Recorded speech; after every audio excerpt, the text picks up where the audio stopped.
السلام علیکم ورحمۃ اللہ وبرکاتہ۔ الحمد للہ وکفیٰ والصلاة والسلام علی عبادہ الذین اصطفیٰ۔ بسم اللہ الرحمن الرحیم۔ عزیز طلباء، اسلامک اسٹڈیز علوم اسلامیہ کے آج کے سبق میں ہم فقہ اسلامی کا تعارف اور اس سے متعلق چند بنیادی مباحث سے واقفیت حاصل کریں گے۔ اس میں ہم جانیں گے کہ فقہ کسے کہتے ہیں، اس کی اصطلاحی تعریف کیا ہے، اس کی ضرورت کیا ہے، فقہ کے اصول اور ماخذ یا مصادر کیا ہیں، اجتہاد کسے کہتے ہیں، اور چند فقہی جو مشہور مسالک ہیں ان تک جب ہم پہنچیں گے ان کا مختصر سا تعارف ہم حاصل کریں گے۔ گزشتہ اسباق میں ہم نے قرآن مجید اور اس سے متعلق بنیادی علوم سے آگہی حاصل کی، پھر ہم نے حدیث اور علوم حدیث کے بارے میں پڑھا۔ آج کے سبق میں ہم فقہ اسلامی کے بارے میں جاننے کی کوشش کریں گے۔ جو ہی فقہ کا لفظ استعمال کیا جاتا ہے تو آپ سب کے ذہنوں میں یہ بات آتی ہے کہ جتنے بھی ہمارے عملی احکام شرعیت کے ہیں، خواہ وہ ہماری عبادت سے تعلق رکھتے ہیں، ہمارے معاملات سے تعلق رکھتے ہیں، معاملات میں پھر عام ہے کہ ہماری عائلی زندگی سے تعلق رکھتے ہیں، یا تجارت سے تعلق رکھتے ہیں، خواہ سیاست سے تعلق رکھتے ہیں، خواہ جہاد یعنی بین الاقوامی جو ہمارے قوانین ہیں ان سے تعلق رکھتی ہیں، یہ ساری چیزیں فقہ اسلامی کے اندر اس کے دائرے کے اندر آتی ہیں۔ جو لوگ فقہ پڑھتے ہیں وہ آگے اس کی بڑی بڑی برانچز جو ہیں اس سے بھی آگے ہی رکھتے ہیں۔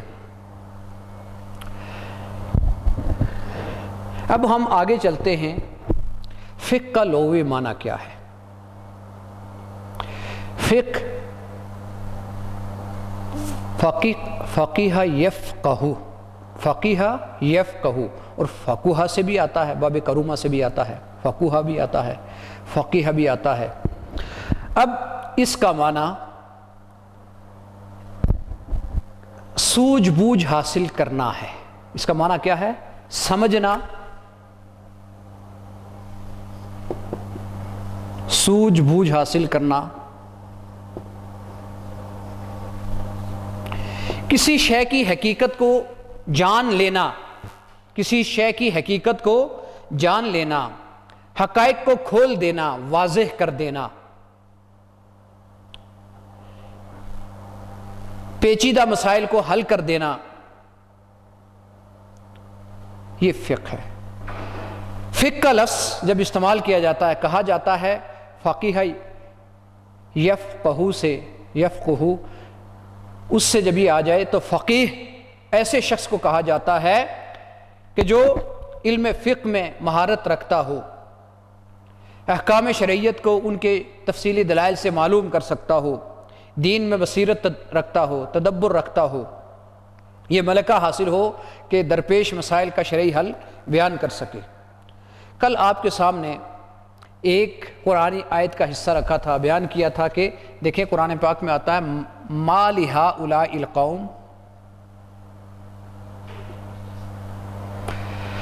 لا یفقہون، لا یفقہون حدیثا، ان لوگوں کو کیا ہو گیا؟ کوئی بات نہیں سمجھتے۔ دیکھیں فقیہ یفقہ کا مطلب سمجھنا، حقیقت سے آگے ہی حاصل کرنا، سوجھ بوجھ رکھنا۔ سورہ توبہ میں آتا ہے وَطُبِعَ عَلَىٰ قُلُوبِهِمْ فَهُمْ لَا يَفْقَهُونَ، ان کے دلوں پر مور لگا دی گئی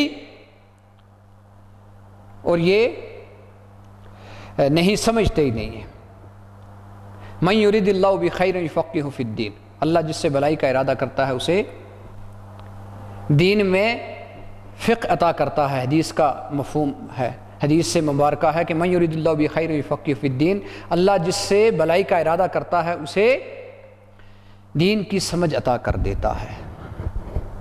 تو فقہ کا لغوی معنی یہ ہوا سمجھنا، پیچیدہ مسائل کو حل کر سکنا، مسائل کا ادراک حاصل کر کے ان کا حل دریافت کرنا، یہ فقہ کا معنی ہوا، سمجھ بوجھ، فہم و بصیرت، تدبر، اس کا صلاحیت اور ملکہ۔ اصطلاحی تعریف کیا ہے؟ اس کی دو اصطلاحی تعریفیں زیادہ ہیں. ایک تو امام ابو حنیفہ کی تعریف ہے جو ذرا مشکل ہے کیونکہ وہ بہت ہی مختصر ہے لیکن ہے جامع. وہ ہے معرفت النفس ما لها و ما علیہا.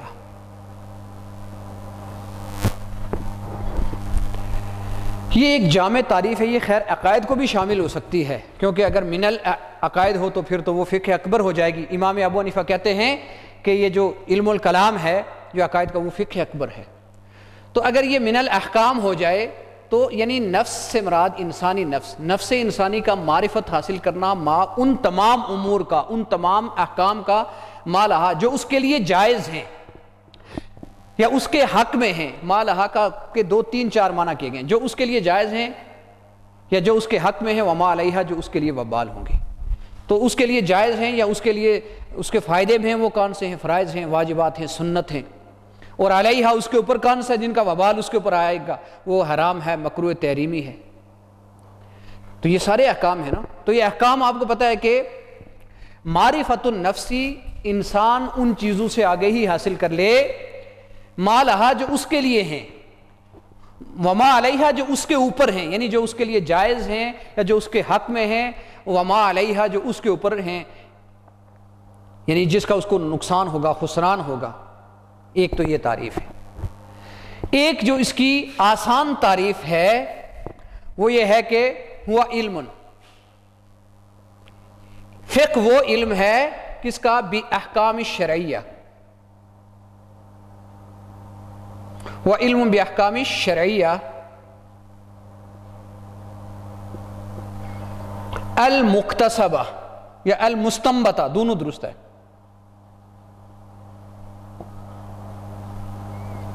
المکتسبہ جو حاصل کیا جاتا ہے من ادلتھا التفصیلیہ. فقہ وہ علم ہے کہ جس میں احکام شرعی اس کے تفصیلی دلائل سے معلوم کیے جاتے ہیں.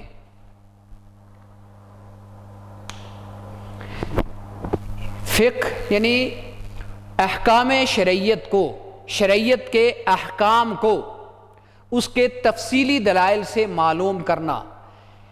شرعی احکام کو احکام شرعیت کو اس کے تفصیلی دلائل سے معلوم کرنا علم فقہ کہلاتا ہے. فقہ آپ لوگ کہتے ہیں فقہ تفصیلی دلائل سے معلوم کرنا. اب یہاں پر 2 3 چیزیں آ گئی ہمارے سامنے. نمبر 1 احکام شرعیت، دوسری چیز آ گئی تفصیلی دلائل.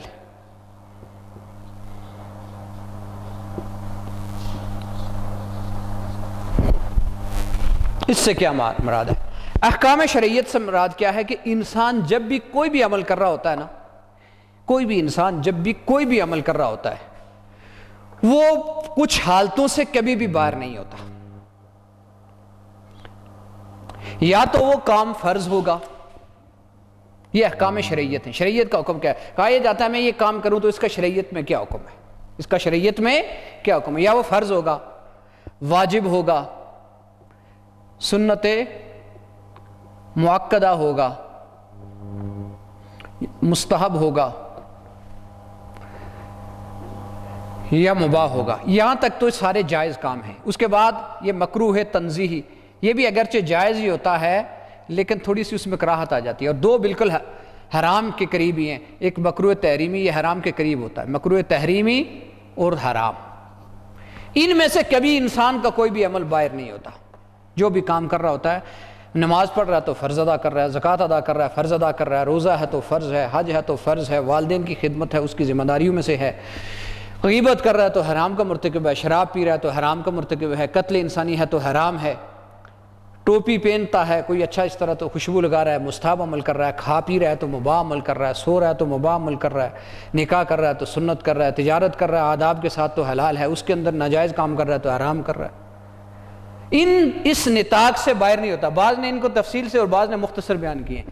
مثال کے طور پر بعض علماء کے نزدیک واجب نہیں ہے تو ان کی کرنے والی 2 چیزیں ہیں. ایک تو فرض واجب، فرض اور سنت، اس میں سنت مؤکدہ خود آ گئی ٹھیک، اور 2 چیزیں حرام ہو گئی. کون سی؟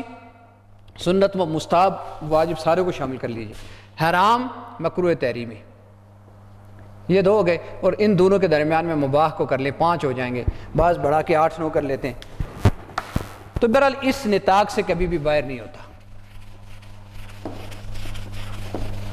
احکام شریعت معلوم ہو گیا آپ کو کہ عبادات میں، معاملات میں کوئی بھی کام ہے اس کے حوالے سے جی احکام یعنی شارع سے مراد اللہ تعالیٰ ہیں، حضور صلی اللہ علیہ وسلم، وہ مکلف مسلمان عاقل بالغ کے حوالے سے شریعت نے کسی کام کو کیا قرار دیا ہے، یہ حکم سے مراد کیا ہے کہ شارع نے اس کے بارے میں کیا کلام کیا ہے، مکلفین کو اس کے بارے میں کیا کہا ہے۔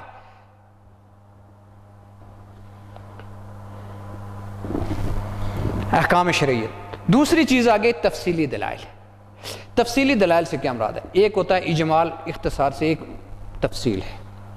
تفصیلی دلائل سے مراد یہ ہے کہ وہ خاص جزئی، وہ خاص آیت، وہ خاص حدیث، وہ خاص اجماع کہ جو کسی حکم سے متعلق وہ تفصیلی دلیل کہلاتا ہے۔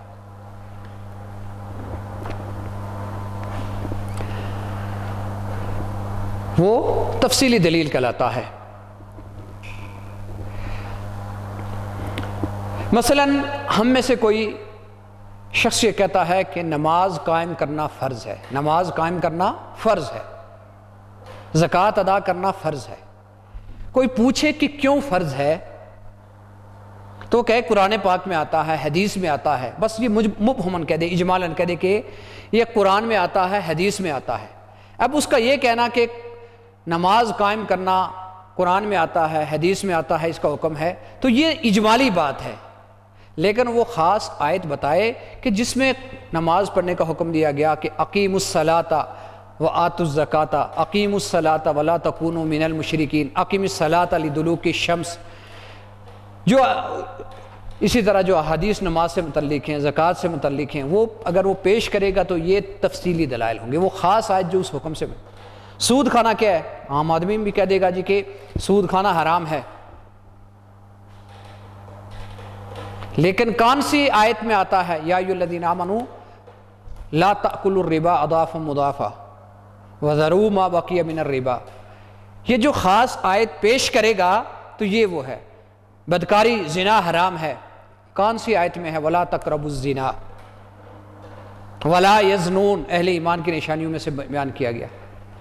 والذین هم لفروجہم حافظون، وہ جب وہ مستقل آیات پیش کرے گا تو اس کو کہیں گے تفصیلی دلائل۔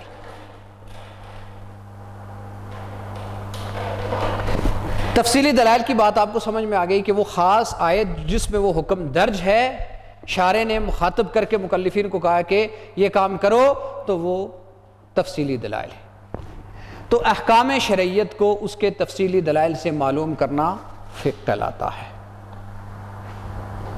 یعنی یوں سمجھ لیجئے کہ یہ ایک خاص فن ہے جس میں کتاب و سنت سے مسائل کا استخراج کیا جاتا ہے، استنباط کیا جاتا ہے۔ پھر بعض اوقات یہ ہوتا ہے کہ ایک چیز کا حکم تو بیان ہے، لیکن اب آپ کو پتہ ہے کہ دنیا کے اندر تغیرات ہیں، تبدیلیاں آتی رہتی ہیں، ہر دن نئے سے نئے احکام، نئے سے نئے حالات پیدا ہوتے ہیں، ان سے متعلق بھی احکام تلاش کرنے پڑتے ہیں نا۔ تو دیکھنا کہ یہ کس چیز کے ساتھ ملحق ہوتا ہے، تو یہ کیا جاتا ہے کہ جو احکام شریعت کہا یہ جاتا ہے کہ احکام شریعت وہ معلول بعلت ہوتے ہیں، ان کی حرمت کا کوئی نہ کوئی سبب ہوتا ہے، ان کی حلت کا کوئی نہ کوئی سبب ہوتا ہے، کوئی فائدہ، کوئی اس کے مقاصد شریعت سے جو لوگ واقف ہیں وہ جانتے ہیں۔ اب ان بہرحال احکام کی علتوں کو تلاش کرنا، احکام کی علتوں کو تلاش کرنا، پھر جہاں جہاں وہ علتیں پائی جائیں وہیں پر ان کو بھی آگے جاری کر دینا۔ آگے انشاءاللہ قیاس کی بحث میں بتاؤں گا علت کس کو کہتے ہیں، یعنی جو جس سبب سے کوئی چیز حرام ہے اس سبب کو تلاش کرنا، وہ سبب جہاں اور پایا جائے اس چیز کو حرام قرار دینا، جو چیز حلال قرار دی گئی، جائز قرار دی گئی، اس کے سبب کو دیکھنا، اس کی علت کو تلاش کرنا، جس دوسری چیز کا حکم نہیں ہے اس میں وہ جاری کر دینا، یہ سارا فقہ کہلاتا ہے۔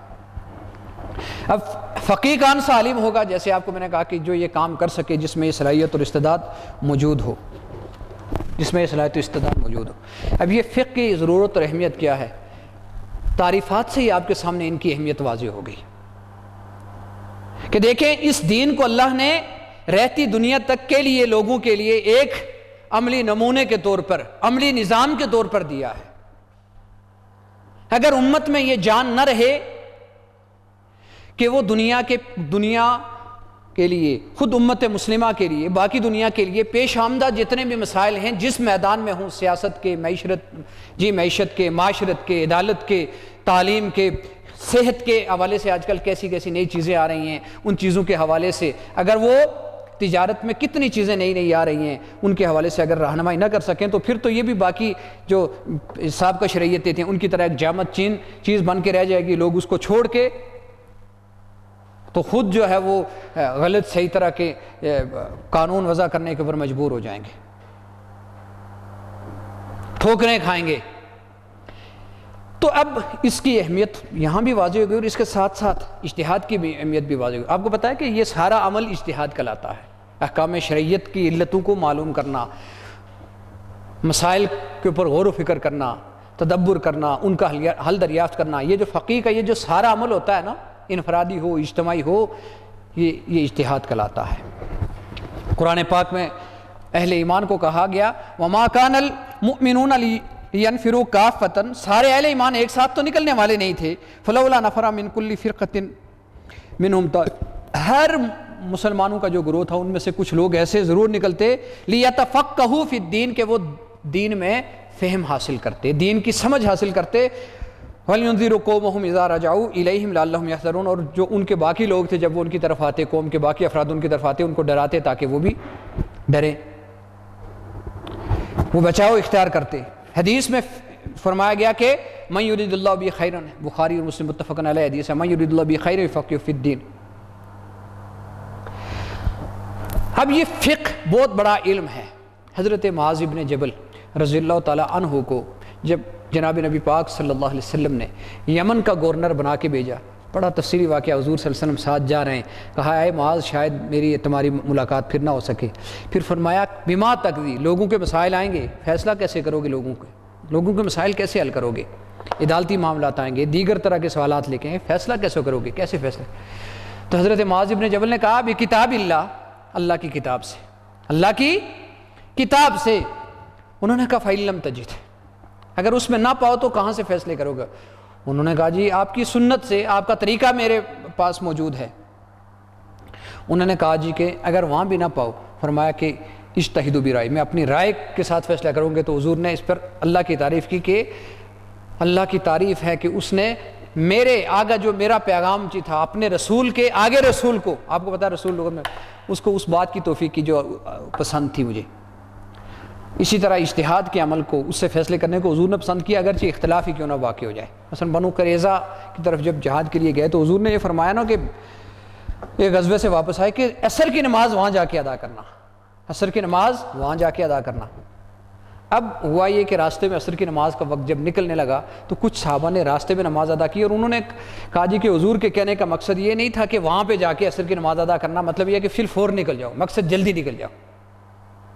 مثلا کسی کو کہا جائے جی اب تم زور کی نماز جا کے راولاکوٹ ادا کرنا، تو اس کا مطلب یہ نہیں ہے کہ اگر زور اس کو راولاکوٹ پہنچتے جو ہے وہ، مطلب یہ ہے کہ اگر اس کو آپ 12 بجے کہہ رہے ہیں تو مطلب یہ ہے کہ فی الفور نکل جاؤ۔ تو انہوں نے کہا کہ ہم راستے میں، انہوں نے نماز ادا کر لی، کچھ نے اس کو اصل الفاظ کے اوپر محمول کر کے تو کہا بے شک قضا ہوتی رہے، ہم جا کے وہیں ادا کریں گے، قضا ہو گئے، انہوں نے بعد میں قضا کر لی۔ تو حضور نے دونوں کو، کسی کو بھی کچھ نہیں کہا، انہوں نے کہا دونوں درست ہیں، کیونکہ دونوں نے تعمیل اختیار کی ہے۔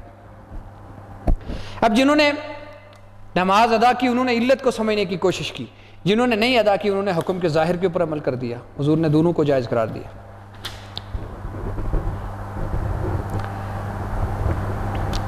اب قانون فقہ، چونکہ جس کو عام زبان میں آپ یوں سمجھ لیں کہ فقہ سے مراد اسلامی قانون ہے، قانون کی اہمیت تو آپ جانتے ہیں نا کہ انسان بنیادی طور پر مدنی الطبع ہے، مل جل کر زندگی بسر کرنے پہ ہم مجبور ہیں، کوئی انسان اپنی تمام ضرورتوں کا اکیلا پورا نہیں کر سکتا۔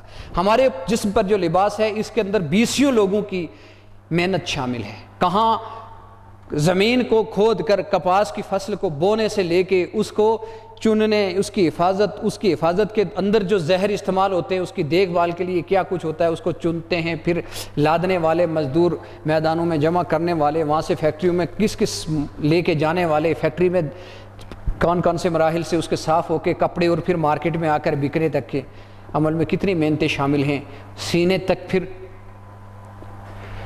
کوئی بھی چیز آپ کھانے پینے کی چیزوں کو دیکھ لیں، جوتے جو پہنتے ہیں ان کو دیکھ لیں، صحت کے آلات کو دیکھ لیں، ادویات کو دیکھ لیں، جو چیزیں ہیں وہ کتنی انسان اجتماعی محنت کے ساتھ اپنی زندگی بسر کرتا، اپنے گھر کے اندر دیکھ لیں. تو انسان مجبور ہے. اب ظاہر ہے جہاں انسان اجتماعی زندگی بسر کرتے ہیں وہاں پر ضرورت اس امر کی ہوتی ہے کہ ایسا قانون، ایسا ضابطہ موجود ہو کہ سارے لوگ آپس میں تعاون باہمی کے ساتھ رہیں، بعض طبقات بعض کا استحصال نہ کریں، ظلم نہ ہو، عدل ہو، تاکہ معاشرے کے اندر فساد نہ پھیلے. اس قانون کی ضرورت ہے، اور یہی قانون لوگوں کے اختلافات کو، فسادات کو ختم کر کے پرامن معاشرے کے قیام کے لیے ضروری ہے. اب یہ تبھی ممکن ہے کہ پہلے لوگوں کو اچھے برے کی تمیز ہو اور ایسا قانون معاشرے کے اندر موجود ہو کہ کوئی کسی پر ظلم نہ کر سکے ہر ایک کو. اس لیے اس کی ضرورت ہے. ایک دیکھیں، ہمارا ایک عمل کا ایک تعلق جس کو ہم عبادات کہتے ہیں، نماز ہے، روزہ ہے، حج ہے، زکوٰۃ ہے وغیرہ وغیرہ، اس سے تعلق رکھتا ہے. پاکی ناپاکی سے انفرادی جو ان سے تعلق رکھتا ہے. اس کے مسائل بھی فقہ کے اندر آتے ہیں.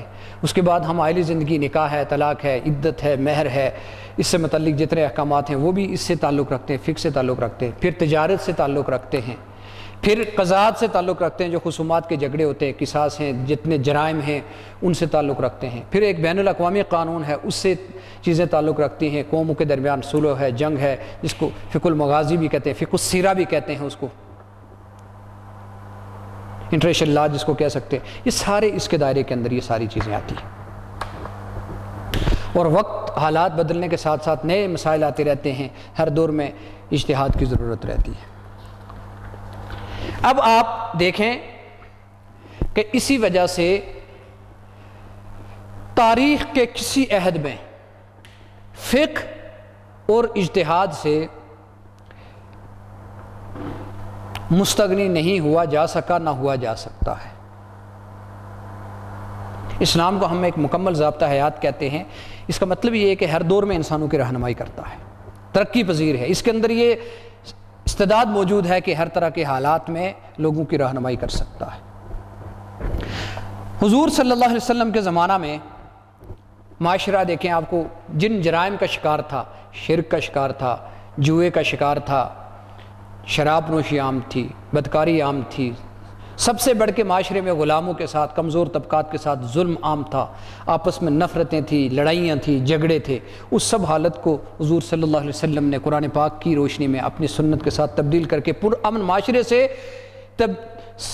کے اندر تبدیل کیا، اور ایک ایسا انقلاب لایا کہ جو قوموں کے اندر، گروہوں کے اندر، قبیلوں کے اندر بٹی ہوئی قوم تھی، ایک بڑی قوم بن کے ایک مضبوط قوم، عرب قوم بنی. اور پھر آگے انہوں نے دنیا کو ایک نئی تعلیم سے وہاں کے فاسد نظاموں کو کیسر و کسریٰ کے توڑ کے ساری دنیا کو ایک انقلاب اور ایک ترقی کی دوبارہ انہوں نے راہیں کھولی.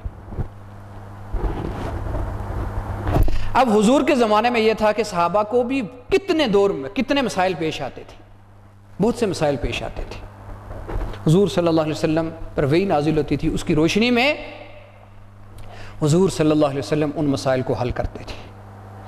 قرآن پاک نازل ہو رہا تھا، حضور پر وحی نازل ہوتی تھی. اس کے باوجود ایک بات غور سے سن لیں کہ حضور نے ایک اور طریقہ جاری کیا کہ جن امور میں حضور پر وحی نازل نہیں ہوتی تھی اپنے صحابہ سے مشورہ کیا کرتے تھے، اور خود قرآن پاک میں حکم دیا گیا وَشَاوِرْهُمْ فِي الْأَمْرِ، ان سے معاملات میں، اجتماعی جتنے معاملات ہیں ان میں مشورہ کیا گیا. وَأَمْرُهُمْ شُورَىٰ بَيْنَهُمْ، مسلمانوں کے معاملات مشورے سے طے ہوتے ہیں.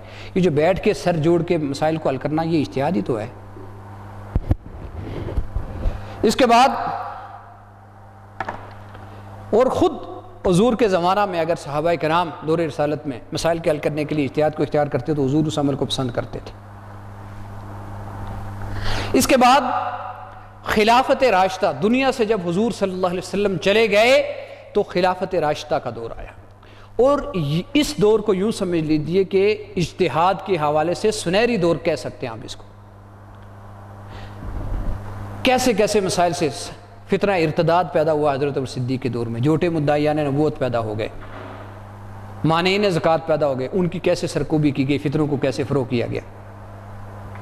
پھر فتوحات کا سلسلہ شروع ہوا جو حضرت عمر فاروق کے دور میں پڑا. مفتوحہ علاقوں، ملکوں کی زمینوں کا بندوبست کیسے کیا گیا، جو غیر مسلم اقوام تھے ان کو معاشرے میں کیسے ان کے مسائل کو ان چیزوں کو ایڈریس کیا گیا، طرح طرح کے مسائل پیدا ہوتے رہے، عبادات کے حوالے سے نئی اقوام آ رہی تھی، چیزوں کو سیکھ رہے تھے، نئے نئے حالات سے لوگ دوچار ہو رہے تھے۔ آپ دیکھیں کہ حضرت عمر فاروق کا فقہ میں بہت بڑا ایک مقام تھا، اور آپ کی ایک مجلس شورا تھی جس میں خاص طور پہ حضرت علی رضی اللہ تعالیٰ عنہ تھے، اور باقی حضرت عثمان تھے، حضرت ابی ابن کعب تھے، اور بے شمار اس طرح کے معاذ اسی طرح زید ابن ثابت تھے، بہت سے جلیل القدر صحابہ ان کے پاس، عبد الرحمن ابن عوف ہیں، وہ لوگ موجود رہتے تھے، ان سے مشورہ کیا جاتا تھا۔ عبداللہ ابن عمر تھے، حضرت عائشہ، بہت سے عورتوں کے ایسے مسائل تھے جو اس طرح کے عائلی زندگی سے متعلق تھے، ان میں ازواج مطہرات خاص طور پہ حضرت عائشہ، حضرت حفصہ، ان لوگوں سے جو ہے وہ مشورہ لیا جاتا تھا۔ خود حضرت عبداللہ ابن مسعود جن کو بعد میں کوفہ کے اندر بھیجا گیا تھا وہ تھے، اور ایک اور بات حضرت عبداللہ ابن عباس تھے، حبر الامہ ان کو کہتے ہیں، وہ ان سے پوچھا جاتا تھا۔ تو ان سب سے مشورہ کر کے دیکھیں کہ جو بھی مسئلہ پیش آیا اس میں اجتہاد کر کے قرآن پاک کے احکامات، ان کی علتوں، ان کے مقاصد، سنت پر غور کر کے ان چیزوں کا حل دریافت کیا گیا۔ یہی روش حضرت عثمان کے دور میں رہی، اسی طرح حضرت علی کے دور، حضرت امام ابو حنیفہ کہتے ہیں کہ اگر حضرت علی کا دور نہ ہوتا اور ان کے اعمال ہمارے سامنے نہ ہوتے تو مسلمان ریاست کے اندر وہ لوگ جو بغاوت کرتے ہیں حکومت وقت کے خلاف، باغیوں کے جتنے احکامات ہیں، ریاست کے اندر جو داخلی انتشار صورت میں رونما ہوتا ہے، ان سے کیسے نبرد آزما ہوا جاتا ہے، داخلی فتنوں سے کیسے نمٹا جاتا ہے، حضرت علی کا دور حکومت نہ ہوتا تو ہمیں اس کے بارے میں علم نہ ہوتا۔ پھر اس کے بعد بنو امیہ کا دور آیا، اس دور میں بڑے بڑے فقہا تھے، مختلف دنیا کی، انہوں نے عبادات کے حوالے سے، معاملات کے حوالے سے، عائلی زندگی کے حوالے سے جتنے مسائل تھے ان کا حل پیش کیا۔ آپ کو پتہ ہے اسی دور میں بڑے بڑے فقہا تھے۔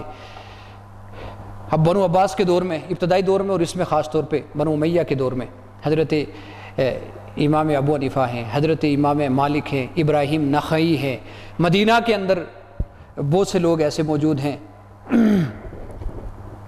حضرت حسن بصری ہیں،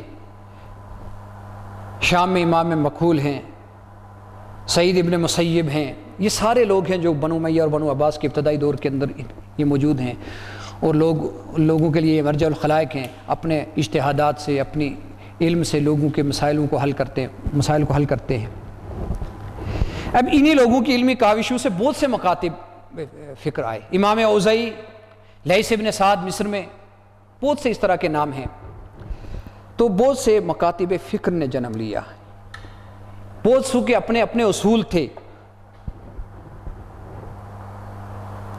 ان سب کے اپنے اپنے اصول تھے، اجتہاد کے اصول تھے جو بعد میں آگے چل کے مدون ہوئے، مرتب ہوئے۔ عباسی دور میں بہت سے مسائل پیدا ہوئے، ان میں وہ مسائل کو حل کرنے کے حوالے سے آگے بڑھا گیا۔ پھر اسی دور میں، عباسی دور کے اندر 4 بڑی فقہیں ہمارے سامنے، اس طرح تو امام اوزاعی کی جو فقہ تھی وہ کہتے ہیں 300 سال تک چلتی رہی۔ لیث ابن سعد کے بارے میں حضرت امام شافعی کا قول ہے کہ وہ حضرت امام مالک سے بڑے فقیہ تھے، لیکن ان کے تلاميذ ان کو ایسے میسر نہیں آ سکے، انہوں نے ان کو ضائع کر دیا۔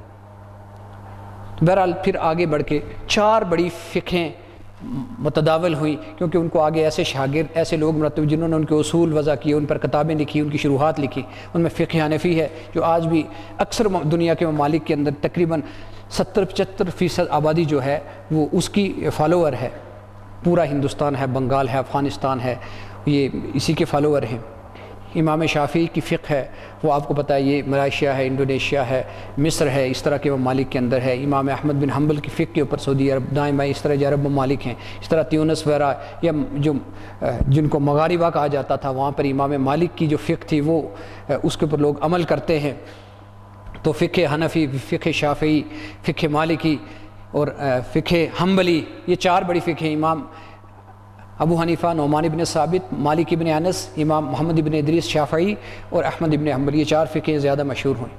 لیکن اس کے بعد آپ کو پتہ ہے کہ عباسی دور کے بعد جب یہ فقہیں آگے بڑھی، ان کے اوپر تو لوگوں نے ان کے اوپر تعصب اختیار کر کے جمود کو اختیار کر دیا، دور جمود آ گیا۔ پھر سقوط بغداد کے بعد بہت سا علمی خزانہ ضائع ہو گیا، اور اجتہاد کے بجائے لوگوں نے تقلید کی روش کو اختیار کر دیا۔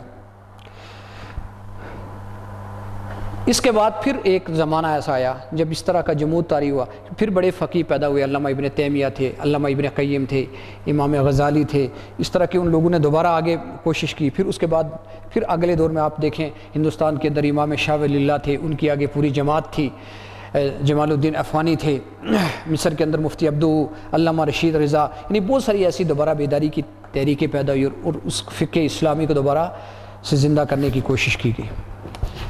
اب اسی ذیل میں یہ چاہتا ہوں کہ آپ کو تھوڑا سا اجتہاد کے حوالے سے کچھ چیزیں بتا دی جائیں، باقی جتنا آپ اس کو مطالعہ کریں گے آپ یہ چیزیں سمجھتے جائیں گے۔ اجتہاد کا لفظ جہد سے نکلا ہے، جہد سے اجتہاد ہے، باب افتعال، یعنی اپنی جتنی ذہنی اور فکری صلاحیتیں ہیں ان کو صرف کر کے مسائل کے حل دریافت کرنے کو اجتہاد کہتے ہیں۔ کسی بھی مسئلہ پیش آمدہ مسئلے، امام شاطبی کہتے ہیں کہ اجتہاد شرعی، اجتہاد کس کو کہتے ہیں؟ شرعی احکام معلوم کرنے اور ان کو حالات پر منطبق کرنے کے لیے انتہا درجے کی جو علمی فکری ذہنی کوشش کی جاتی ہے اس کو کہتے ہیں۔ شاہ اللہ کہتے ہیں کہ شریعت کے فروعی احکام کو ان کے تفصیلی دلائل سے سمجھنا یہ سارا اجتہاد ہے، اور یہ ان کے دلائل کون سے؟ قرآن ہے، سنت ہے، اجماع ہے، قیاس ہے۔ اجتہاد کا جگہ جگہ قرآن پاک میں یہ جو حکم دیا گیا نا، افلا یتدبرون فاعتبروا یا اولی الابصار، افلا تعقلون، افلا تدبرون، افلا تتفکرون، یہ سارے جتنے قرآنی آیات ہیں یہ غور و فکر کرنے کے حوالے سے، یہ سورہ فرقان کے حوالے سے آپ نے پڑھا تھا نا کہ والذین اذا ذکروا بآیات ربہم لم یخروا علیہا صما وعمیانا، اندھے بہرے ہو کے نہیں گرتے، غور و فکر تدبر کا حکم دیا گیا ہے۔ حضور صلی اللہ علیہ وسلم نے بھی بے شمار مواقع پہ اجتہاد کیا، آپ پر وحی کی بھی، اور آپ سے کبھی غلط اجتہاد نہیں ہو سکتا تھا، ایسا ہوتا فوری طور پر تنبیہ کر دی جاتی وحی کی صورت میں۔ اس کے بعد آگے صحابہ کرام میں اجتہاد چلتا رہا، حضرت عبداللہ ابن مسعود تھے، حضرت عثمان تھے، حضرت علی تھے، حضرت عمر فاروق تھے، اور دیگر صحابہ نے، عبداللہ ابن عباس تھے، سب لوگ اجتہاد کرتے تھے۔ پھر آگے تابعین میں اجتہاد تھے، فقہائے سبعہ تھے، ان لوگوں کے اجتہادات تھے۔ پھر آگے چل کے امام ابو حنیفہ نے اجتہاد کیا، اور ان کے اجتہاد خاص طور پر ان کو تو ان کے اجتہاد کی کثرت کی وجہ سے اصحاب الرائے کہا جاتا ہے، امام ابو حنیفہ اور ان کے امام مالک، وہ اجتہاد تھے ان کی۔ آپ کو پتہ ہے یہ جو اگر ایک عورت ہے اس کا شوہر کہیں گم ہو جائے تو آج بھی ساری دنیا میں انہی کی اس فتوے پہ امام مالک کے عمل کیا جاتا ہے کہ مفقود الخبر، جس خامد گم ہو گیا پتہ ہی نہیں چل رہا، تو 4 سال تک وہ رہے گی یا 3 سال تک رہے گی، اور اس کے بعد وہ دوسری شادی کر سکتی ہے۔ امام مالک کا اجتہاد ہے۔ شراب پینے والے کو 80 کوڑے لگیں گے، یہ اجتہاد حضرت علی کا ہے۔ مفتوحہ علاقوں کی زمینوں کو مجاہدین میں تقسیم نہیں کیا جائے گا، یہ اجتہاد حضرت عمر فاروق کا ہے، دلائل کی روشنی میں۔ بہرحال اجتہاد کا ایک یہ مفہوم قطعی طور میں نہیں ہے، یہ مفہوم قطعی طور پر نہیں ہے کہ وہ اجتہاد کرنے لگے کہ جو اجتہاد کی اہلیت نہیں رکھتا۔ دیکھیں نا، ہم یہ کہتے ہیں کہ مسلمانوں کو طب میں، میڈیکل سائنس میں مہارت حاصل کرنی چاہیے، آگے بڑھنا چاہیے، دنیا کی جتنے بھی انجینئرنگ میں آگے بڑھنا چاہیے، صنعت و حرفت میں آگے بڑھنا چاہیے۔ اس کا کبھی کسی نے یہ مانا لیا کہ جی میڈیکل سائنس میں آگے بڑھنا چاہیے، میں اس کو مہارت نہیں ہے، مطلوبہ مہارت نہیں ہے تو میں لوگوں کے پیٹ کاٹنا شروع کر دوں، گلے کاٹنا شروع کر دوں، آپریشن کرنا شروع کر دوں۔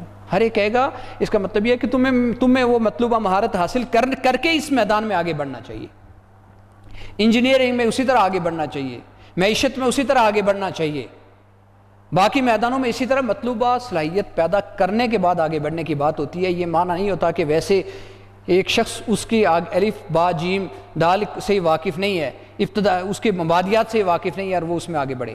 تو مجتہد ہونے کے لیے شرائط ہیں، ان شرائط کو حاصل کرنے کے لیے دروازے سب کے لیے کھلے ہوئے ہیں۔ برہمنیت نہیں ہے کہ یہاں پر دین کا علم کوئی ایک خاص طبقے کے علاوہ حاصل نہیں کر سکتے،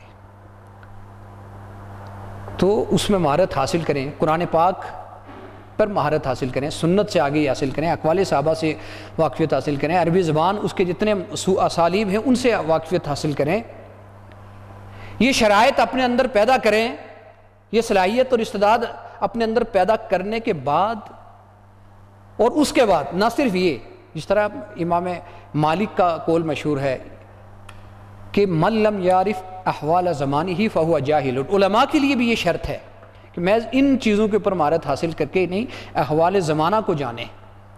امام محمد کے حوالے سے آتا ہے بازاروں میں بیٹھ کے لوگوں کی تجارت کو دیکھا کرتے تھے، بیٹھ کے تجارت کو دیکھا کرتے تھے۔ احوال زمانہ کو جتنے بھی معاصر علوم ہیں ان سے آگے ہی حاصل کرنا چاہیے۔ بلکہ آج کے دور میں تو آپ کو پتہ ہے کہ دنیا کے اندر علوم بہت وسیع ہو چکے ہیں، جو پہلے بالکل سرسری علوم تھے، ایک دوسرے کے اندر داخل تھے، وہ مستقل علوم بن کے ان کی برانچز اور برانچز کی برانچز بن چکی ہیں۔ آج تو ایک فرد کسی ایک میں مہارت حاصل نہیں کر سکتا، چاہیے تو یہ کہ علوم دین حاصل کرنے والے پھر مختلف برانچز کی معاصر علوم کی ان میں مہارت حاصل کر کے اس میں کسی ایک میں بن سکتے ہیں، یا ایک بڑی کونسلز بن کے وہ اجتہاد کا فریضہ سر انجام دے سکتے ہیں۔ آج کے دور میں تو ویسے بھی اجتہاد جو ہے وہ ایک فرد کے لیے اتنا آسان نہیں ہے، بہت سے افراد مل کے ایک جماعت، بلکہ علامہ اقبال تو یہ کہتے ہیں کہ یہ اجتہاد تو پارلیمنٹ کا کام ہے۔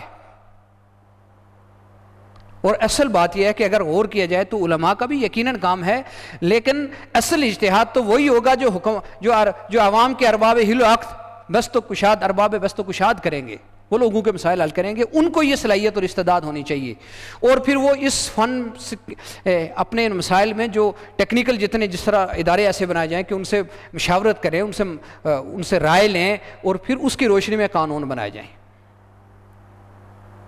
علماء کو بھی مختلف شعبوں میں مہارت حاصل کرنی چاہیے، ان شعبوں کے ماہرین سے مدد لے کے۔ تو یہ محض ایسے کسی ایک حجرے کے اندر بیٹھ کے کوئی فرد جو ہے وہ 2 منٹ کے اندر دیکھ کے تو حکم لگا دے چیزوں کا، یہ اس آج کے دور میں اجتہاد کی ضرورت کو اس انداز میں پورا نہیں کیا جا سکتا۔ یہ مستقل ادارے اور مختلف علوم کے حوالے سے مہارتیں حاصل کر کے کئی کونسلز بنا کے اس طرح اس آج کے دور میں ان مسائل سے نبرد آزما ہوا جا سکتا ہے۔ آج کے دور میں آپ کو پتہ ہے دنیا، آپ کو پتہ ہے کہ زرعی دور سے نکلنے کے بعد صنعتی دور سے نکلے آج کا ڈیجیٹل دور کے اندر عہد کے اندر داخل ہو چکی ہے۔ آج تو احتیاط کی بہت ضرورت ہے، اور جدید جتنے لوازمات ہیں ان کو اختیار کرنے کی ضرورت ہے، ورنہ تو یہ محض ایک فرسودہ رسوم بن کے رہ جائیں گی۔ ان قوانین کے اندر یہ جان نہیں ہوگی کہ وہ معاشرے کو لے کے چلیں، تو معاشرہ اس پیرہن کو اتار دیتا ہے جو اس کے بدن کی جسم کی ضروریات کو پورا نہ کرے۔ اس کے ساتھ ساتھ فقہ قانون اسلامی کے مجاز اور امتیازات کو ذہن میں رکھیں، یعنی اس کے قوانین کے اندر اگر آپ غور کریں گے تو کیا کیا چیزیں ہیں۔ پہلی بات یہ ہے کہ جتنے اسلامی قوانین ہیں ان کے اندر عدم حرج ہے، انسانوں کے لیے تنگی نہیں رکھی گئی۔ یرید اللہ بکم الیسر ولا یرید بکم العسر، اللہ آسانی چاہتا ہے، تنگی نہیں چاہتا۔ یہ کئی قرآنی آیات کا خلاصہ ہے، آپ نے سورہ بقرہ کی وہ جو دعا تھی اس میں بھی پڑھا تھا کہ دوسری بات ہے قلت تکلیف، کم سے کم مکلف بنایا جاتا ہے۔ بیمار ہے تو روزہ نہیں رکھے گا، مسافر ہے روزہ نہیں رکھے گا، اور فرمایا کہ اگر کوئی مقروض ہے تو اس کو مہلت دی جائے گی۔ یہ قلت تکلیف، ہر ایک کو اتنی مکلف بنانا جتنی اس کی طاقت ہے، یہ شریعت کا اصول ہے قوانین میں۔ تیسرا ہے تدریج، بتدریج جو ہے وہ احکام دیے جاتے ہیں، یک مشت لوگوں کے اوپر بوجھ نہیں ڈالا جاتا۔ جیسے شراب کی حرمت کے حوالے سے دیکھ لیں، یہ کچھ فقہ اسلامی، اور اس کے علاوہ دیگر امتیازات میں سے یہ ہے کہ دیکھیں اس کے اندر جامعیت ہے، کوئی زندگی کی ضرورت اس نطاق سے خارج نہیں ہے۔ پھر چونکہ ایک تو فطری انسانی فطرت کے مطابق ہے، دوسرا چونکہ اللہ کی طرف سے، اس لیے انسان جب قانون بناتا ہے نا تو انسان کی مختلف حیثیتیں ہوتی ہیں، اس کا خاندانی پس منظر ہوتا ہے، مذہبی پس منظر، مانے نہ مانے ہوتا ہے، اس کے اپنے حالات ہوتے ہیں، وہ ماضی حال مستقبل ان سب چیزوں کی رعایت جتنا چاہے نہیں رکھ سکتا۔ ان سب کی رعایت رکھ کے تو ایسا ایک الہامی قانون ہے۔ پھر اس کے قوانین دائمی ہیں، اس کے اندر لچک ہے جو مختلف حالات کے ساتھ ہو سکتی ہیں، مساوات ہے، وحدت انسانی رواداری اس کے قوانین کے اندر موجود ہے، قابل عمل ہے، یہ اس کے کچھ امتیازات ہیں اس کے قوانین کے۔ تو فقہ اسلامی کے حوالے سے بہت ہی اختصار کے ساتھ آپ کو کچھ بنیادی معلومات دی گئی ہیں۔ یقیناً آپ جس قدر اتنا اس کا گہرا مطالعہ کرتے جائیں گے اس قدر یہ چیزیں آپ کے سامنے مزید واضح ہوتی جائیں گی۔ علوم اسلامیہ میں آپ کے ان موضوعات میں کچھ مزید موضوعات بھی شامل ہیں جن کے اوپر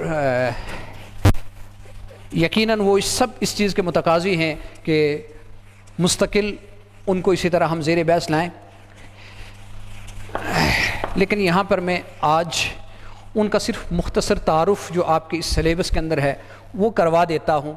اگر آپ کوئی بھی کتاب یا کہیں سے بھی ان کو مطالعہ کرنا چاہیں تو ان کا مطالعہ کر سکتے ہیں. نمبر 1 ٹاپک ہے جو مزید مطالعہ کرنے کے ہیں، اسلام اور فرقہ واریت.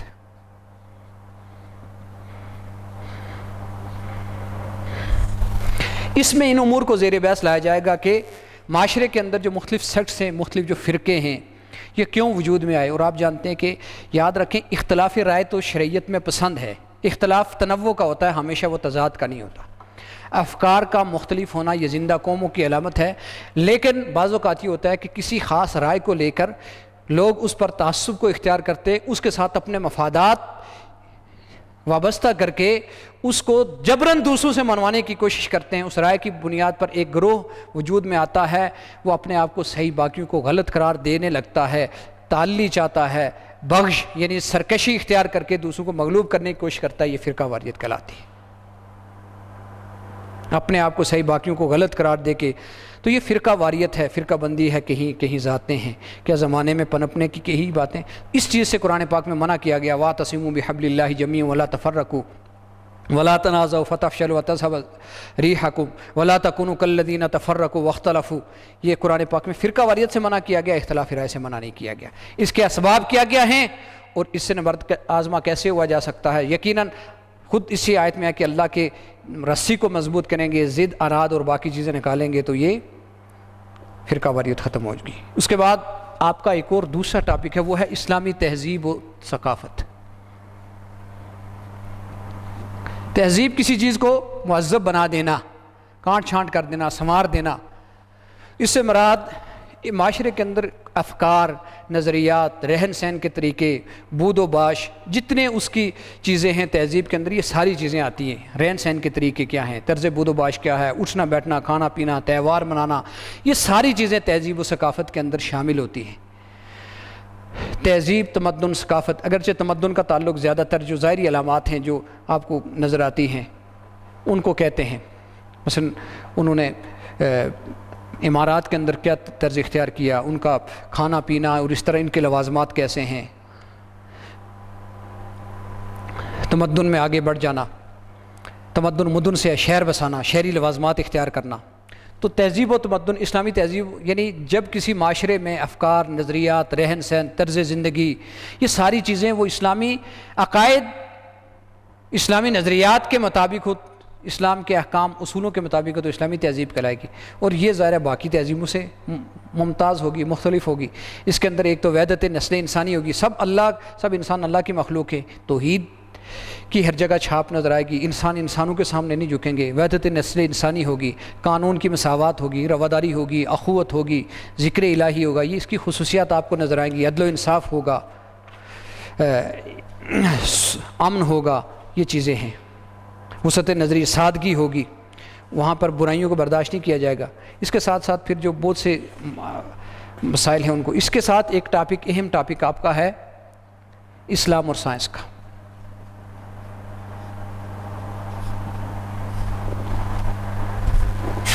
مقصد اس سے یہ لیا جاتا ہے کہ عام طور پر شاید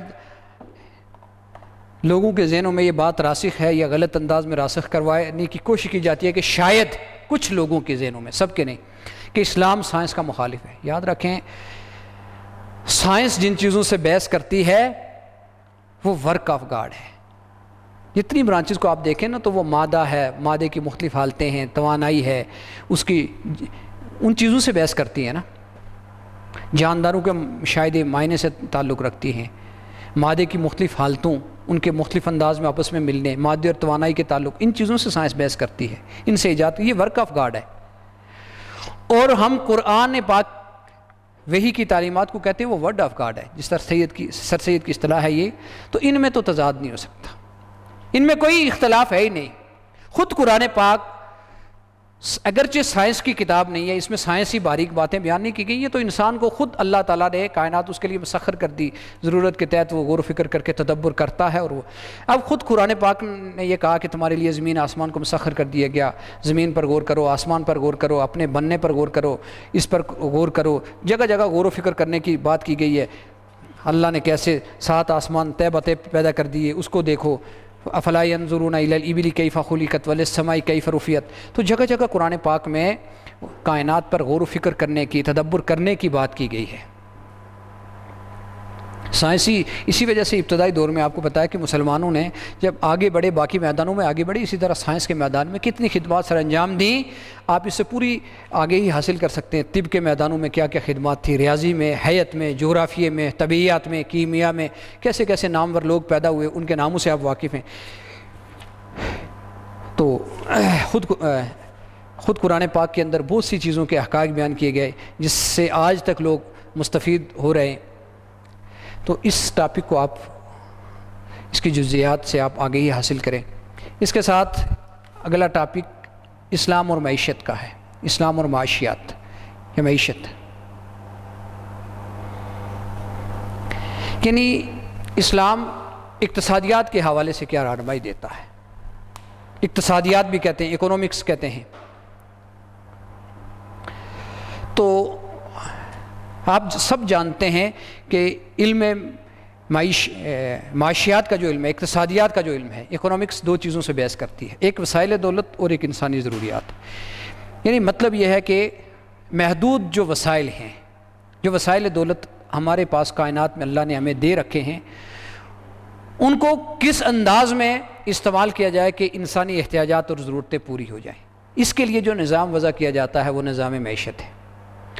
نظام سرمایہ داریت میں یہ ہے کہ ایک فرد کو لامحدود انفرادی ملکیت دی گئی ہے کہ وہ سارے وسائل پر قابض ہو کے باقی انسانوں کو محروم المعیشت رکھ سکتا ہے، اس کے اوپر ایک فرد لامحدود ترقی کر سکتا ہے، اجتماع کے حقوق اس کے اوپر کوئی عائد نہیں ہوتے۔ دین اسلام اس کے برعکس بات کرتا ہے۔ آپ نے دیکھا ہوگا زکوٰۃ کا فلسفہ یہ بیان کیا گیا، ان کے معلوم ہے ایسے محروم لوگوں کے جو کم کما سکتے ہیں، صلاحیت کم ہے یا بالکل ہی ان کے پاس، ان کے لیے جو ہے وہ ان کا حق رکھا گیا ہے۔ انسان فرد کو آگے بڑھنے کی بات تو کرتا ہے، انفرادی ملکیت کا جواز تو دیتا ہے، لیکن اجتماعیت کے حقوق مقدم ہیں۔ جہاں اجتماعی حق آئے گا وہاں پر فرد کی کوئی حیثیت نہیں رہے گی۔ بے شمار اس کی تاریخ میں آپ کو مثالیں ملیں گی۔ ایک تو یہ بات، اور اسی لیے آپ کو پتہ ہے کہ ہر وہ چیز کہ جس سے اجتماعیت کا مفاد وابستہ ہے وہ فرد کی ملکیت میں نہیں جائے گی، وہ فرد کی ملکیت میں نہیں جائے گی۔ دوسرا اصول دین اسلام کا اس کے حوالے سے یہ ہے کہ محنت پر، دولت پر صرف اس کا حق ہے جو محنت کرتا ہے۔ احادیث کل آپ نے سنی کہ تجارت کرتا ہے وہ بھی محنت عام ہے، وہ ذہنی محنت کرتا ہے، فکری محنت کرتا ہے یا جسمانی محنت کرتا ہے، بہرحال دولت کے اوپر صرف اس طبقے کا حق ہے جو محنت کرتا ہے۔ بہت اختصار سے بتا رہا ہوں، چنانچہ بغیر محنت کے دولت کمانے کے جتنے ذرائع ہیں آپ دیکھیں شریعت میں حرام قرار دیے گئے۔ سود حرام ہے، جوا حرام ہے، بغیر محنت کے کماتے ہیں۔ اسی طرح سے ایسے پیشے بھی اختیار نہیں کر سکتے کہ جس سے معاشرے میں خرابیاں پیدا ہوں، لوگوں کی اخلاقیات خراب ہوں یا لوگوں کو نقصان ہو، اور چیزوں کو متاثر کرے۔ شراب کی خرید و فروخت ہے، اسی طرح ایسے آلات یا ایسے پیشے جن سے لوگوں کی اخلاقیات خراب ہوتی ہیں ان کو اختیار نہیں کیا جا سکتا، یہ بات ہے۔ اس کے بعد شریعت نے محنت کر کے، کوشش کر کے، جدوجہد کرنے کو، محنت کی کتنی زیادہ فضیلت بیان کی گئی ہے کہ آپ محنت کریں، کمائیں، دوسروں پر خرچ کریں، اہل و عیال پر خرچ کریں، دوستوں پہ خرچ کریں محنت کی حوالے سے۔ اور یہ بات بتا دی گئی قرآن پاک میں، هو الذی خلق لکم ما فی الارض جميعا، زمین آسمان سب کچھ اللہ کا ہے، اور جو کچھ وسائل بنائے گئے سارے انسانوں کے لیے بنائے گئے ہیں، کسی طبقے کی اجارہ داری کو پسند نہیں کرتا۔ پھر ایثار کی بات کی گئی ہے کہ آپ پھر معاشرے میں دیگر لوگوں کے لیے قربانی دیں، مال کو خرچ کریں۔ پھر اس کے حوالے سے کہاں سے دولت اجتماعی طور پر کمائی جاتی ہے، حاصل کی جاتی ہے، کہاں خرچ کی جاتی ہے، یہ ساری اس کی تفصیلات آپ اگر یہ مطالعہ کریں گے تو دیکھیں گے۔ سود کی حرمت یہ ایک مستقل ٹاپک بھی ہے، اور پھر ہر دور میں غربت کو ختم کرنے کے لیے، لوگوں کی معاشی ضروریات کو پورا کرنے کے لیے، روزگار کو عام کرنے کے لیے، پیشوں کو ترقی دینے کے لیے اسلامی تاریخ میں کیا کیا اقدامات کیے گئے۔ اس کے بعد پھر اسلام کا سیاسی نظام یا اسلام اور سیاست، یہ ایک ٹاپک ہے۔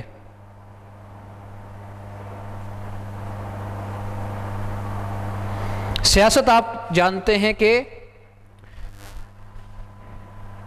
لوگوں کے اجتماعی حقوق کو قائم کرنے کے لیے، لوگوں کی جان مال عزت آبرو کی حفاظت کے لیے، ان کے اجتماعی حقوق قائم کرنے کے لیے، تمام اجتماعی جتنے بھی امور ہیں ان کی منظم انجام دہی کے لیے جو ایک سسٹم وضع کیا جاتا ہے اس کو سیاست کہتے ہیں، نظام سیاست کہتے ہیں۔ آپ کو پتہ ہے سیاست کے ذریعے سے پوری حکومت وجود میں آتی ہے اور حکومت پورے ان اجتماعی نظام کو کنٹرول کرتی ہے، اس کی دیکھ بھال کرتی ہے، اور جتنے اجتماعی امور ہوتے ہیں اس کو حکمران سر انجام دیتے ہیں۔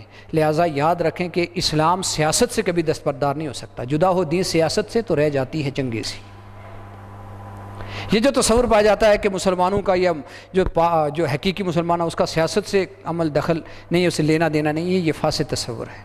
کیوں کہ اگر جتنے اجتماعی امور ہیں آپ دیکھیں، آپ کے جتنے فیصلے ہیں وہ تو حکمرانوں نے کرنے ہیں، سیاستدانوں نے کرنے ہوتے ہیں۔ اگر وہاں پر مفاد پرست لوگ بیٹھے ہوئے ہیں، جاہل بیٹھے ہوئے ہیں، نکمے بیٹھے ہوئے ہیں، ایسے لوگ بیٹھے ہوئے ہیں کہ جو مسلمانوں کے خیر خواہ نہیں ہیں، جو خود اپنے خواہشات اور اغراض کے بندے ہیں، تو وہ آپ کے اجتماعی معاملات میں کیسے فیصلے کریں گے؟ آپ کی تعلیم کیسے بنائیں گے؟ آپ کی صحت کو کیسا کر دیں گے؟ آپ کے بیرونی خارجہ پالیسی، داخلہ پالیسی، قوانین، یہ ساری چیزیں کیسی کر دیں گے؟ یہ تصور فاسد ہے۔ لہٰذا ریاست کے حوالے سے آپ دیکھیں کہ کبھی بھی انبیاء کرام بھی اس فریضے سے غافل نہیں رہے۔ خود حضور صلی اللہ علیہ وسلم نے مدینہ میں ریاست میں بنیاد رکھی، میثاق مدینہ کیا امن و سلامتی کے لیے، مواخات مدینہ قائم کیا، جنگیں کی، صلح کی، ساری وہ جو جتنی تاریخ آپ دیکھیں کہ وہ سارے ایسے فیصلے ہیں جو ریاست کے فیصلے ہیں، صلح کی، جنگ کی، وغیرہ وغیرہ۔ اب سیاست کے حوالے سے بھی اسلام یہ بتاتا ہے کہ اقتدار اعلیٰ اللہ کا ہے۔ مراد یہ ہے کہ قانون اللہ کی منشا اور مرضی کے خلاف نہیں بن سکتا۔ بنیادی اساسی حیثیت سیاست میں بھی قرآن و سنت کو ہوگی، خلفائے راشدین کے طرز عمل کو ہوگی، اس کی روشنی میں قانون بنائے جائیں گے۔ ہاں البتہ ذیلی قوانین ان مقاصد کو سامنے رکھتے ہوئے بنائے جا سکتے ہیں، مشورے سے بنائے جائیں گے۔ ریاست میں جو بھی حکمران ہوگا عوام کے مشورے سے آئے گا، جس کو عوام کی تائید حاصل نہیں ہے اسلام میں وہ حکمران نہیں بن سکتا۔ پوری طرز عمل، پوری جو تاریخ ہے اس بات کی آگے رکھتی ہے۔ اس کے بعد پھر وہ آگے ان کی ذمہ داریاں کیا ہیں کہ ریاست کی خوشحالی، دین اسلام کو آگے غلبہ دینا، عوام کے جان مال عزت آبرو کی حفاظت، یہ سیاسی نظام، امر بالمعروف، نیکی کو فروغ دینا، رواداری قائم کرنا، غیر مسلم اگر باشندے ہیں ان کی حفاظت کرنا، یہ ساری ان کی ذمہ داریاں ہیں۔ عدل و انصاف کو عام کرنا۔ پھر اس کی قابلیت کے لیے شرط کیا کیا ہیں یہ بتاتے ہیں۔ پھر اس کے آگے ادارے آ جاتے ہیں، ریاست کے اندر بہت سے عدلیہ ہے، انتظامیہ ہے، وغیرہ وغیرہ۔ اس کے بعد آپ کا ایک اہم ٹاپک ہے سیرت النبی صلی اللہ علیہ وسلم۔ اس میں حضور صلی اللہ علیہ وسلم کی ولادت باسعادت سے لے کے حضور صلی اللہ علیہ وسلم کی وفات تک کے جتنے واقعات ہیں وہ زیر بحث لاتے ہیں۔ آپ بچپن سے لے کے پڑھتے آئے ہیں کہ ولادت کب ہوئی، اس کے بعد ابتداءً رضاعت کیسے ہوئی، پھر حضور صلی اللہ علیہ وسلم کی قبل از نبوت زندگی کیسے تھی، کیسے آپ ہمیشہ ظلم سے دور رہے، حلف الفضول میں ہمیشہ ایک کردار ادا کیا، معاشرے میں ان کا حضور صلی اللہ علیہ وسلم کا قبل از نبوت کردار، حضرت خدیجہ کی اس قول کی روشنی میں کہ ہمیشہ غریبوں کمزور طبقات کے معاون مددگار رہے، صلح کروائی، وہ جو ہجر اسود کے تنصیب کا واقعہ دیکھ لیں، وغیرہ وغیرہ۔ بعد از نبوت حضور صلی اللہ علیہ وسلم نے کیسے دعوت دی، 3 سال خفیہ دعوت دی، اس کے بعد عام دعوت دی، قریش نے مخالفت کی، ہجرت حبشہ ایک ہوئی، دوسری ہوئی، کفار نے لالچیں دی، ماننے والوں کو ستایا، وغیرہ وغیرہ، یہاں تک کہ ہجرت حبشہ ہوئی، سفر طائف وغیرہ، یہ ذہن میں رکھیں۔ اس کے بعد ہجرت مدینہ کے بعد ریاست کو بیرونی خطروں سے محفوظ رکھنے اور داخلی طور پر امن کے لیے میثاق مدینہ یہودیوں، مسلمانوں، باقی تمام قبائل کے درمیان ہوا، مواخات مدینہ قائم کیا گیا، مسلمان مہاجرین اور انصار کو آپس میں بھائی بھائی بنایا گیا۔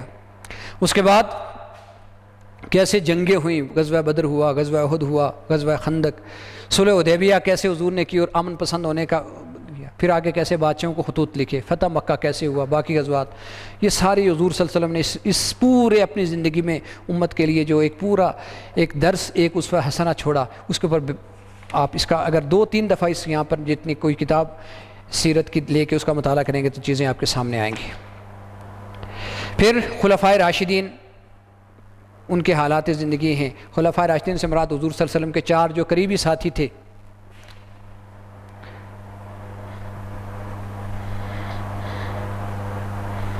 جو یکے بعد دیگرے خلیفہ بنے۔ حضرت عمر صدیق تقریباً 2.25 سال، حضرت عمر فاروق 10 سال، حضرت عثمان غنی 12 سال، اور تقریباً 4.5-5 سال حضرت علی 30 سال کا یہ دور بنتا ہے، حضرت حسن کے بھی 6 ماہ شامل کر کے۔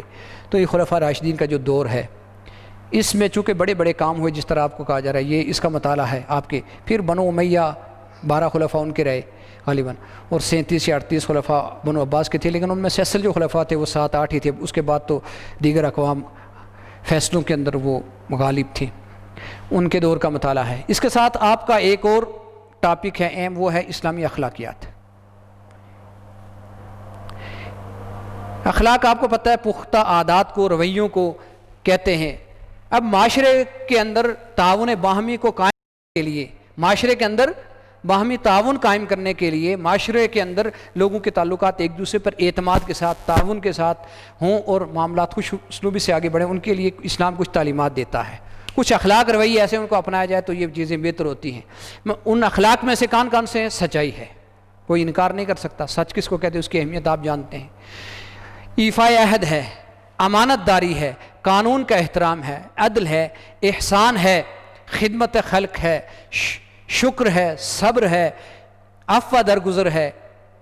یہ جتنے میں نے نام لیے یہ سارے ایسے اخلاق ہیں کہ جن سے معاشرے کے اندر جو افراد معاشرہ اختیار کریں ان کے اندر یہ اخلاق ہوں تو کتنے فائدے مند اور کتنے اس کے انفرادی اور اجتماعی فائدے ہوتے ہیں. اس کے مقابلے میں کچھ اخلاق ایسے ہیں کہ جن کو اختیار کریں تو معاشرہ تباہی کا شکار ہو جاتا ہے. جھوٹ سب سے بڑا برا، عہد شکنی ہے، اسی طرح حسد ہے، تکبر ہے، بدعہدی ہے، یعنی بہت سے برے اخلاق ہیں. بغض ہے، حسد ہے، جھوٹ ہے. یہ ایسے اخلاق ہیں، ایسے رویے ہیں کہ جن کو اگر معاشرے کے اندر اختیار کیا جائے، جھوٹی قسم کھانا جھوٹ کے اندر ہی داخل ہے. یہ ایسی چیزیں ہیں. تکبر اختیار کریں گے آپ، حق کو نہیں اپنا، حسد اختیار کریں گے، غیبت ہے. ان چیزوں کو اگر اختیار کیا جائے تو معاشرے کے اندر افراد معاشرہ کے تعلق آپس میں خراب ہوتے ہیں. ان برے اخلاق کے ساتھ جو ایک اخوت کی بنیاد پر رشتہ قائم کروانا اسلام کا مقصد ہے مسلمانوں کا باہم معاشرے میں، وہ قائم نہیں ہو سکتا. اس کے لیے یہ سم قاتل کا درجہ رکھتے ہیں یہ برے اخلاق. ان سے بچنے کی بات کی گئی ہے. ان سب چیزوں کا آپ ان ٹاپکس کا اگر اپنے طور پر آسانی سے اگر 2-3 دفعہ مطالعہ کر لیں گے تو آپ کو یہ چیزیں ذہن نشین ہو جائیں گی. اللہ تعالی ہمیں اسلام کی ان ساری جو خصوصیات ہیں عقائد کے لحاظ سے، احکام کے لحاظ سے، اخلاق کے لحاظ سے، ان کو پڑھنے، سمجھنے اور پھر ان کے مطابق اپنی زندگی کو ڈھالنے کی توفیق عطا فرمائے. السلام علیکم ورحمۃ اللہ وبرکاتہ. کتنا